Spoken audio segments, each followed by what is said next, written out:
गोंदिया विधानसभा क्षेत्राचे अपक्ष आमदार विनोद अग्रवाल यांनी आपल्या वाढदिवसानिमित्त गोंदिया विधानसभा क्षेत्रातील 103 दिव्यांग बांधवांना बॅटरीवर चालणारी ट्रायसायकल तर 50च्या वर दिव्यांग बांधवांना कृत्रिम पाय तसेच शेकडो कर्णबधिर बांधवांना कर्णयंत्रांचे वाटप करून आपला वाढदिवस साजरा केला। आमदार विनोद अग्रवाल यांच्या 55वा वाढदिवसानिमित्त चाबी संघटनेच्या वतीने ठिकठिकाणी विविध कार्यक्रमांचे आयोजन करण्यात आले होते, तर काही ठिकाणी त्यांच्या वाढदिवसानिमित्त 555 झाडांचे वितरण करण्यात आले। तर गोंदियाच्या पॉवर बोर्डिंग या ठिकाणी गोंदिया विधानसभा क्षेत्रातील दिव्यांग बांधवांना ताप्ती सेवा समिती आणि हरिकृष्ण फाउंडेशन तसेच चाबी संघटनेच्या संयुक्त विद्यमाने बॅटरीवर चालणारी ट्रायसायकल, कर्णयंत्र, कृत्रिम हातात तसेच पायांचे वितरण करण्यात आले असून हजारोच्या संख्येत दिव्यांग बांधवांनी या शिबिरात हजेरी लावली असता आमदार विनोद अग्रवाल यांच्या हस्ते या साहित्याचे वितरण करण्यात आले। आज संपूर्ण जनतेने वाढदिवसाच्या निमित्ताने मला भरपूर शुभेच्छा दिलेल्या आहेत। त्यांचे आशीर्वाद नेहमी माझ्या पाठीशी आहे आणि म्हणून त्यांच्या मी खूप आभार व्यक्त करतो। आणि आज एक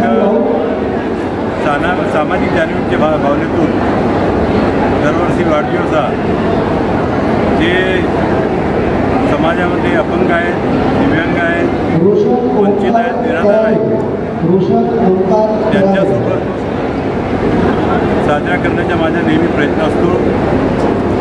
आणि म्हणून आज आपण जवळपास 103 लोकांना बॅटरी म्हणजे मोटराईज ट्रायसायकलचं वाटप करत आहोत आणि 50च्या वर लोकांना ज्यांना पाय नाही आहे त्यांना स्वयंचलित पाय लावून आता तुम्ही स्वतः पाहिलं की ते आपल्या पायावर चालू शकतात।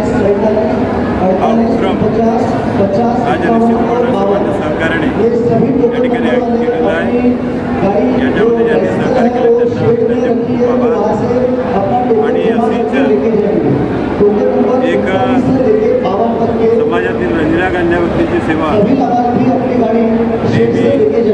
होत राहू हीच शुभेच्छा। तर आमदार विनोद अग्रवाल यांच्या चाहत्यांनी त्यांना वाढदिवसानिमित्त शुभेच्छा देण्यासाठी गर्दी केली होती, तर आलेल्या लोकांना आमदार विनोद अग्रवाल यांच्या चाबी संघटनेच्या वतीने फळांच्या झाडांचे वितरण करण्यात आले।